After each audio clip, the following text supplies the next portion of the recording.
ताज़ा तरीन वीडियोस के लिए चैनल को सब्सक्राइब करके बेल आइकन और ऑल नोटिफिकेशन पर क्लिक करें ताकि आपको मिले हर अपडेट सबसे पहले। और अभी आपको अहम खबर से आगाह करें, तुर्किया में कोयले की कान में धमाके से 40 अफराद जाँ बहक जबकि दर्जनों फंस गए। आपको बताएं, तुर्किया के शहर अमासरा में कोयले की कान में ऐन उस वक्त धमाका हुआ जब वहां कम अज कम 110 अफराद जेर जमीन मौजूद थे।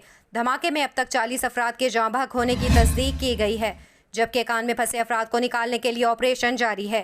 तुर्किया के वजीर सेहत ने कान में फंसे 11 अफराद को जिंदा निकालने की तस्दीक की है।